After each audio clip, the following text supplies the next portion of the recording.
good morning sa inyong lahat.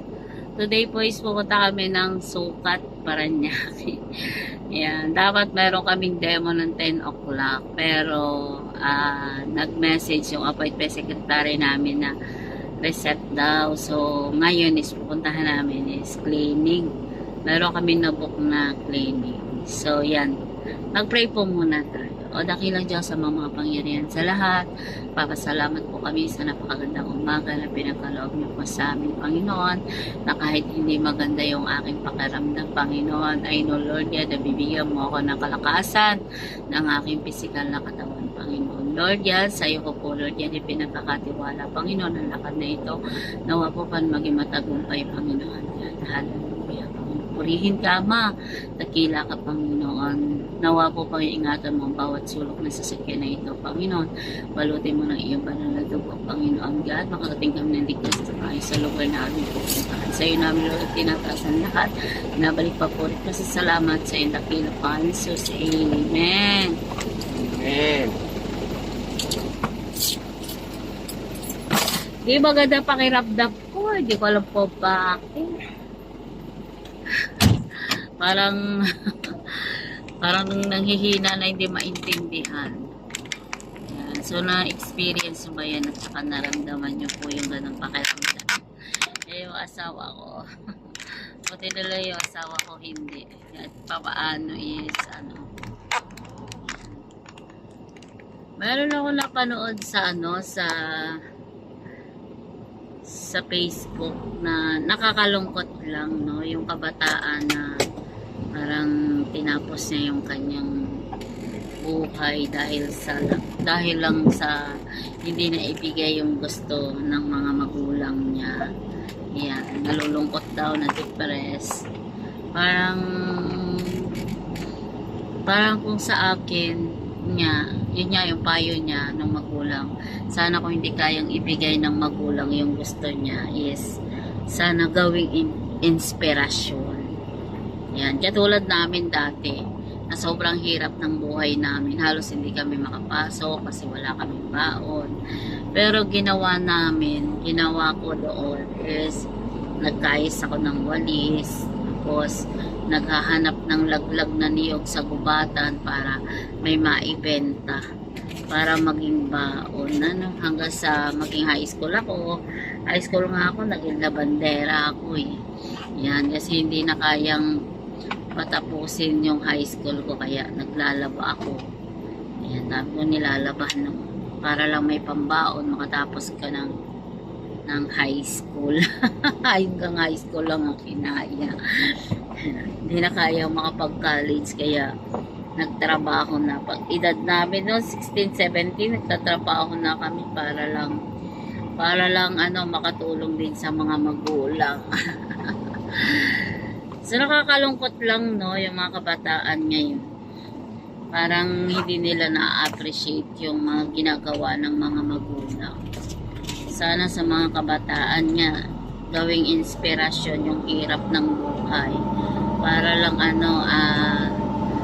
para maging successful. Hindi yung iisipin na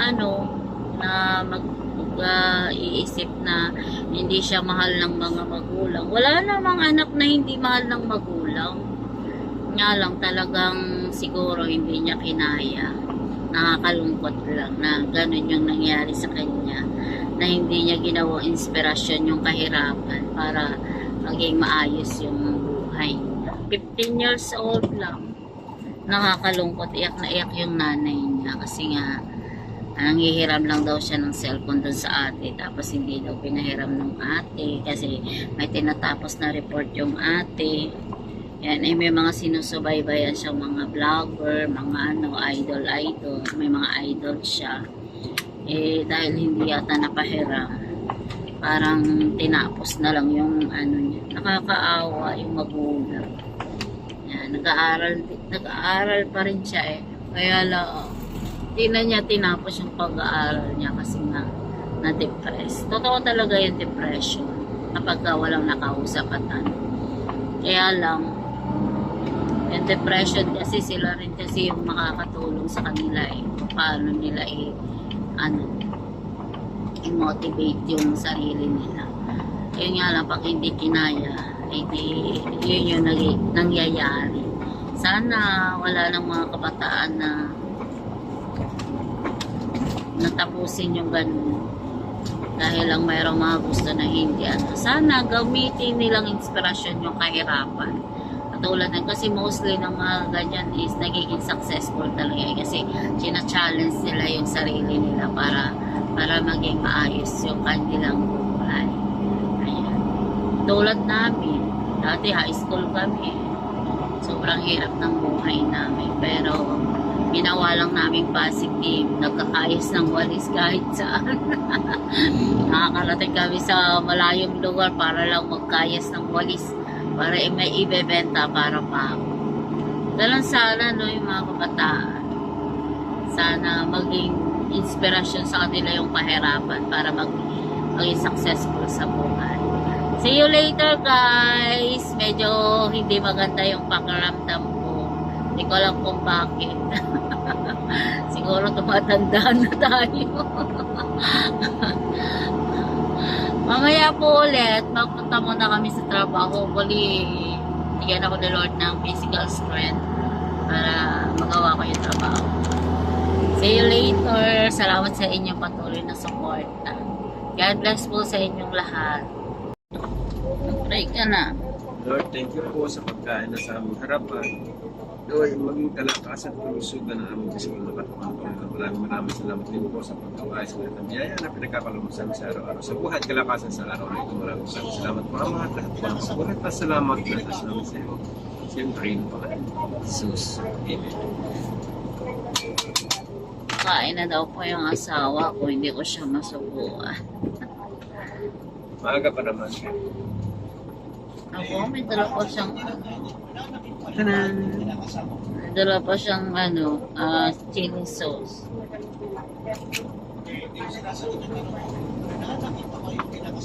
Sarap na. Ha? Tapos, yung pagkakita niya, yung pagkain. Nakagtira kami pagkain ng mamaya. So, anong gusto mong itanong dito sa pagkakama?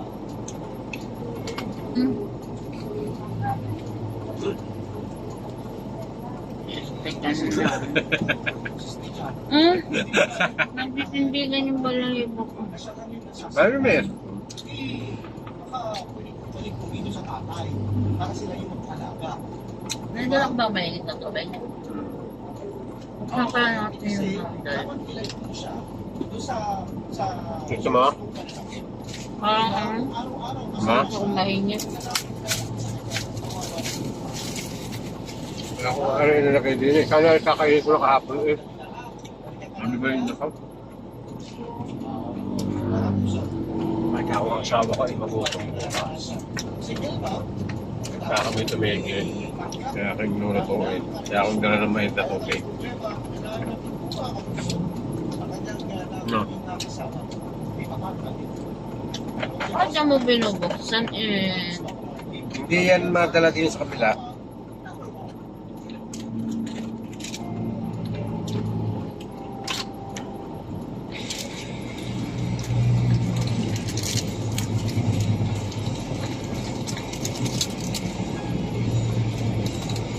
Nahanap tayo. Kasi five extension. Sukat na yan eh. Parang titindigan yung balahibo ko. Parang ako nilalapit. Nandiyan maintindihan. Kaya ang asawa ko kung ano ang nararamdaman. Tumatanda na. Thank you, Lord.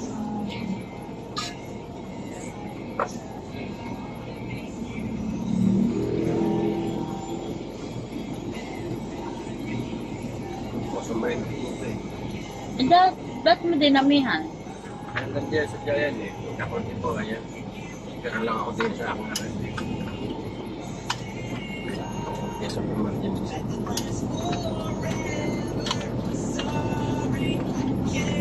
Siguro mataas yung aming sugar.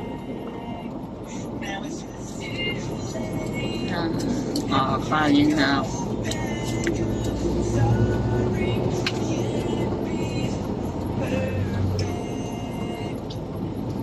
Yung gatas, alam ko, matamis din yan. Yan. Gatas. Malabnaw yun. Kahit na. Matamis. Hindi bawal yon. Matamis pa din yun.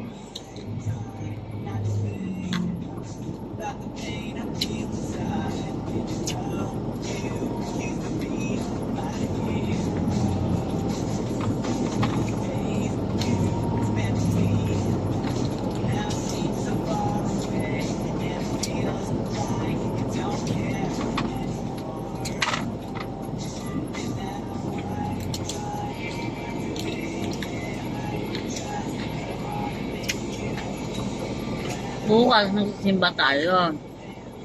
Tapos madama tayo. Uwi daw si kuya eh.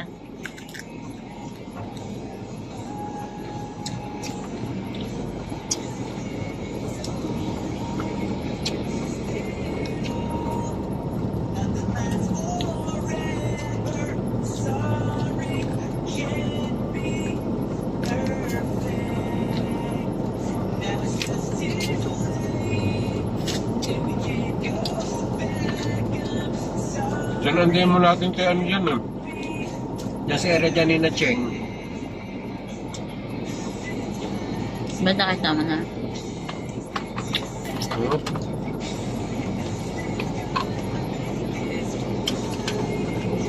Nasunog, oh. Ano na? Yung huli eh. Alam. Ito, yan, oh. Kailangan mo si Giyam. Yun ba? Di ba? Luto na kaya ito? Bakit ito may buhok? Ayun na.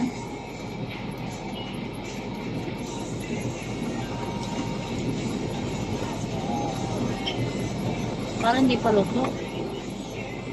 Hindi pa nga. Taklabaw mo na. Kaya mo yung card niya. Ay, na-record pala to. See you later guys. Kumain yung asawa ko. At yan guys, nandito na kami sa aming appointment sa sukat. So yan yung ginagawa namin. So mayroon kaming cleaning. So nag-umpisa na yung asawa kong maglinis dun sa terrace. Tapos ako naman sa kwarto. So yan po yung ginagawa namin. Every time po na mayroon kaming cleaning service. So nag-accept po kami. So 2 kwarto lang naman po yan. Maliit lang yung house ng aming kliyente. Kaya mabilis lang din namin natapos. Ang ano dyan kasi is may allergy kasi yung client. Kaya kailangan linisan namin mabuti yung kanyang kwarto. So yung kanyang mga kama, yung mga walls, ceiling. So talagang nilinis po namin mabuti yung bahay niya. Yan, in-adjust ko yung mga kama, binaligtad ko yung mga foam nila para malinis. Yan, pati yung mga walls talaga nilinis namin mabuti. Yan, mga stuffed toys. So talaga nilinis kong mabuti yan, binaligtad ko hanggang ilalim pati yung kama para lang malinis ng mabuti. Kasi nga yung client is meron siyang allergy sa dust mites. Nagpapantal-pantal yung kanyang mga balat. Kaya naisipan namin siya talaga na linising mabuti yung lahat ng mga gamit niya. Mga bed niya, yung mga pillows niya. Kasi yun lang talaga yung paraan para ma-remove natin yung mga dust mites using rainbow. So yung asawa ko doon siya naglilinis sa kabilang kwarto. Pagkatapos niya sa terrace, tapos ako naman dito sa room ni ma'am. Ang tagal ko dyan siguro nasa mga 2 hours yata ako dyan kasi nga nilinis kong mabuti. Side by side ng kanyang mga kama, yung mga pillows, lahat talaga nilinis ko para ma-feel lang niya talaga na hindi na siya mangangati. And then sinanitize ko rin yung buong kwarto pagkatapos namin na ma-rainbow yung kwarto niya, lahat nilinis ko. So, pinaandar ko ng 30 minutes yata yung machine as air cleaner para kung mayroon naka-escape na dust is masasain niya talaga yung dust. At yan na guys, malinis na yung kwarto. O, diba? So, nilagyan ko na rin ng mga pillowcase and then tuloy-tuloy yung under ng rainbow para ma-air cleaner yung ating kwarto. Daw po ako i-date ng aking asawa. Tura ko up. Pagaling lang sa cleaning. Ay, tura. Ngayon daw kami mag-date. Paborito mo, oh, potato corner. Ang bakdo ang pag-date. Ay, ano magdo dito? Ay, yan na ka. Henley. Ay, yes, barbecue. Ang yellow rice. You know, chops. Yung sa chops tayo kumain dati. Ha? Masarap kaya. Gusto ko nga din eh. Ano bang gusto mo? Oo, gusto mo mag-makdo na lang. Malayo pang makdo.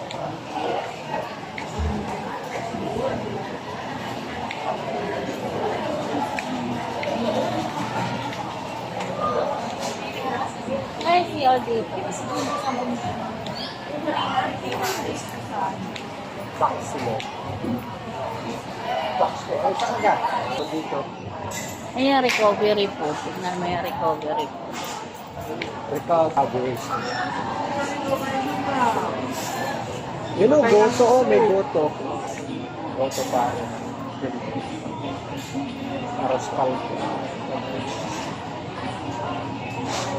Sumongo, yakult.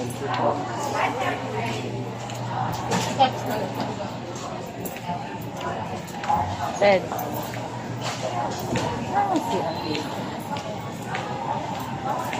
Ramen. 210. Ano ba yun? Yung shabu-shabu? Parang ganun. Masarap po yun. Magic po. Samgyupsal oh. Express. Saan? Yan ang Samgyup Express. Yan o, ayan, sanggol. Ito. Spicy beef bulgogi. Sa akin, spicy beef bulgogi. Walang kasamang kanin to, no? May rice na po yan. May rice yan. Opo, rice. Anong...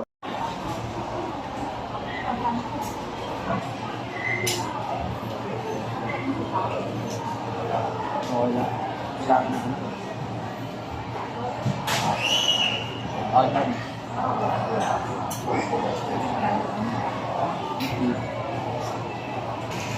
Sa'yo, dito na.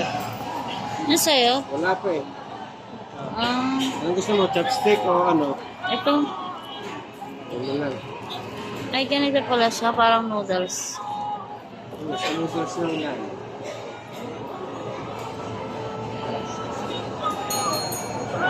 Yan na, yun ang pagkain mo. May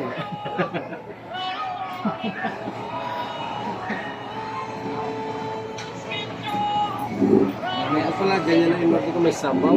Ha? Gusto mo, palit tayo. Sarap may sabaw. O, pray ka na.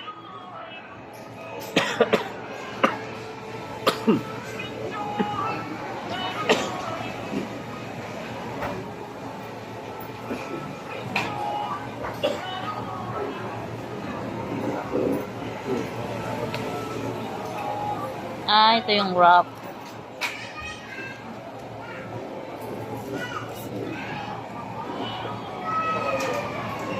Pray ka naman. Ikaw na. Panginoon, maraming pong salamat sa pagkain na nasa umira papakapaskasama po ito ng kalusog at kalakasan ang pisikal na katawan na masalamat po sa mga pagpapala sa bawat blessing. In Jesus' name po, Amen.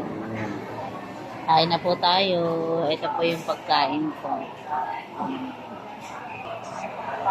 Yung noodles. Ramen. Sarap yan.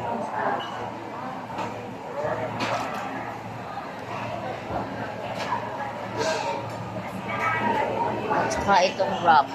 Ito pa ba yung ano?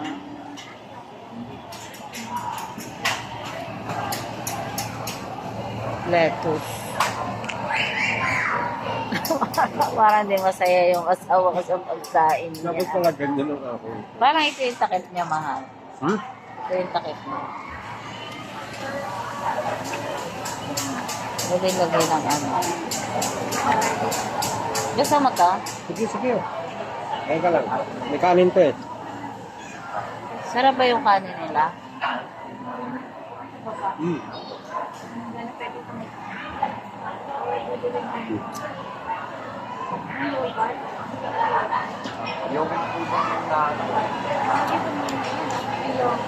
Kala ko may sabaw. Ito, Kala ko may ano, dalawa itong ganito. isa lang. Na mainit.